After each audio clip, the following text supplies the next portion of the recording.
Three, two, one, and look in the camera. But I think Bella missing something, no? Yeah. Something. What? This? Oh, yeah. Yeah.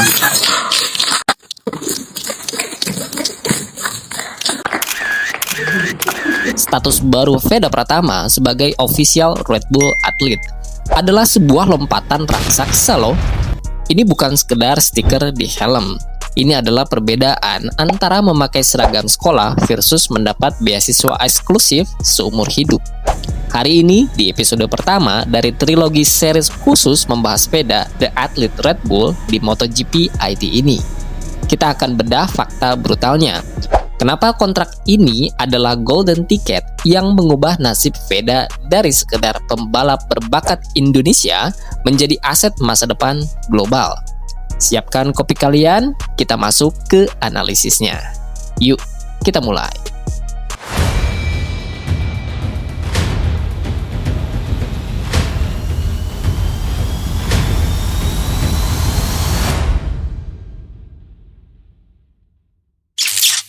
Segmen 1.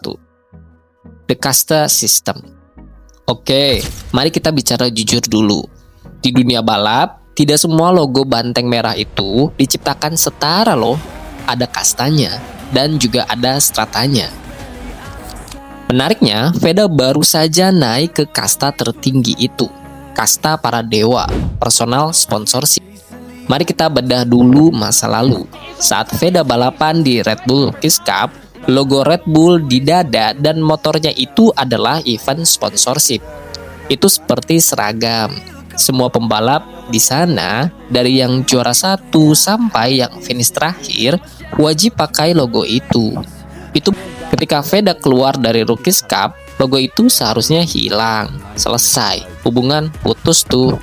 Tapi, apa yang terjadi sekarang itu berbeda 180 derajat. Dan ini yang paling menarik. Status Red Bull athlete yang baru saja didapatkan Veda, artinya Red Bull Austria, pusatnya langsung menunjuk Veda dan seolah-olah bilang kayak gini, anak ini milik kita. Tentu ini adalah privilege yang mengerikan sih. Coba kalian cek, berapa banyak pembalap di Moto3, Moto2, bahkan MotoGP yang polos helmnya, atau cuma disponsori minuman energi kaleng-kaleng lain. Tentu banyak. Monster Energy dan kawan-kawannya misalnya. Menjadi Red Bull athlete artinya Veda sekarang satu manajemen branding dengan Marc Marquez, Pedro Acosta, dan juga Max Verstappen. Bahkan atlet ekstrim dunia lainnya juga loh. Veda tidak lagi mencari sponsor untuk menempel di helmnya, tapi sponsor raksasa dunia yang datang meminang dia. Secara psikologis di lintasan, ini memberikan aura intimidasi. Ketika Veda nanti berdiri di grid Moto3, memakai helm dengan livery biru, silver, kuning tuh yang ikonik, dia mengirim pesan tuh ke lawan-lawannya. Saya bukan cuma pembalap Honda tim Asia loh, saya adalah pembalap yang didukung oleh kekuatan finansial dan marketing terbesar di dunia olahraga. Ini bukan lagi soal Veda butuh balapan, ini soal Red Bull butuh Veda. Pergeseran dinamika kekuasaan inilah yang membuat berita ini sangat-sangat mahal harganya. Ya, sangat high value. Segmen 2, The Political Anomaly. Sekarang kita masuk ke bagian yang lebih teknis dan sedikit politis. Kenapa saya bilang kontrak Veda ini spesial? Karena dia adalah anomali. Yes. Coba perhatikan pola rekrutmen Red Bull selama 10 tahun terakhir. Red Bull itu identik dengan pabrikan mana coba? Ya, bener, KTM. Jalur alaminya adalah Rookies Cup, Red Bull KTM Ajo, atau KTM Tech 3, atau Red Bull KTM Factory. Nah itu biasanya jalur jalan tolnya kan? Pedro Acosta lewat situ, Brad Binder lewat situ, bahkan Marc Marquez juga saat itu lewat itu. Tapi Veda, ini yang menarik. Veda adalah pembalap Honda. Dia bernaung di bawah Honda tim Asia. Secara bisnis, Honda dan KTM itu rival berdarah-darah di Moto3. Tapi Red Bull sebagai brand rela menabrak batas pabrikan itu demi Veda. Mereka tidak peduli Veda naik motor musuh Honda tuh. mereka tetap mau Veda pakai helm Red Bull. Sebenarnya ini kejadian langka sih teman-teman. Biasanya Red Bull hanya mau invest besar-besaran ke pembalap yang naik motor KTM atau setidaknya tim yang berafiliasi dengan mereka. Fakta bahwa mereka mengontrak Veda yang notabene itu adalah anak emas Honda sebetulnya menunjukkan satu hal, data telemetri Veda terlalu bagus untuk diabaikan. Ini yang harus kita amati. Red Bull Austria pasti sudah melihat datanya. Mereka melihat bagaimana Veda memecahkan rekor di Rookies Cup. Mereka sadar kalau kita nggak kunci anak ini sekarang, dia bakal diambil Monster Energy atau brand lain. Jadi Red Bull sudah satu step di depan kompetitor lainnya. Ini sangat cerdas secara bisnis teman-teman. Ini menempatkan Veda di posisi yang sangat unik dan kuat. Dia punya dukungan teknis dari HRC Honda Racing Corporation, tapi dia juga punya dukungan finansial dan image dari Red Bull. Dia memegang 2 kartu as sekaligus. Bayangkan teman-teman, betapa pusingnya rival-rivalnya tuh. Mau menyerang dari sisi teknis, dia punya Honda. Mau menyerang mental, dia dilindungi Red Bull. Veda Pratama di 2026 bukan lagi sekedar rookie yang coba-coba tuh. Dia masuk ke gelanggang sebagai the chosen one. Wah, keren gak tuh? Segmen 3, the safety net and future. Lalu, apa keuntungan jangka panjangnya? Apakah cuma keren-kerenan? Tentu tidak teman. Ini soal asuransi karir. Dunia balap itu kejam. Satu musim buruk, kamu bisa ditendang. Sponsor lokal bisa cabut kalau ekonomi sulit tuh.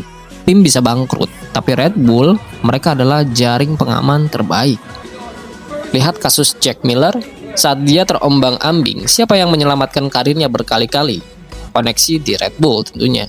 Menjadi Red Bull atlet memberikan Veda sebuah garansi soft landing.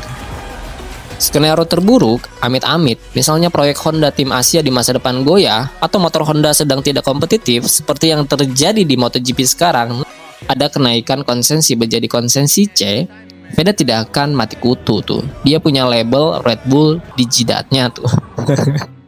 Dia bisa dengan mudah ditarik ke tim-tim besar lain yang berafiliasi dengan Red Bull, seperti KTM Ajo atau Gas-Gas. Pintu Eropa terbuka jauh lebih lebar. Jadi kontrak ini melepaskan beban super berat di pundak Veda. Dia tidak perlu lagi memikirkan tahun depan saya balapan di mana ya, siapa yang bayar ya. Itu sudah urusan manajemen. Tugas Veda sekarang tinggal satu, gaspol. Bahkan kabar barunya Veda juga sudah mempunyai manajer sendiri yang profesional ya. Fokusnya 100% di lintasan, dan percayalah, pembalap yang pikirannya tenang, yang dompetnya aman, dan yang backingnya kuat adalah pembalap yang paling berbahaya di lintasan. Penutup. Jadi kesimpulannya, Veda Pratama baru saja mendapatkan senjata terkuat sebelum perang dimulai.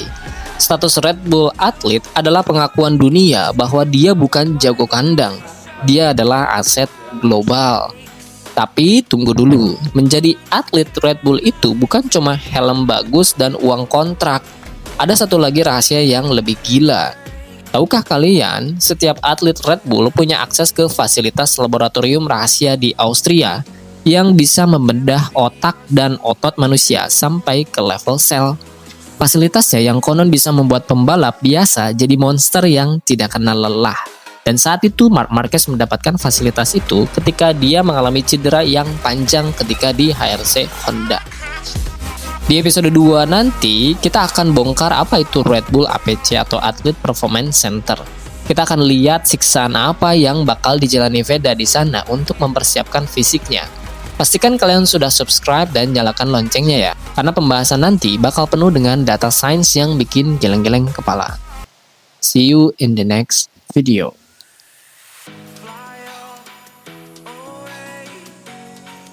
It's the first time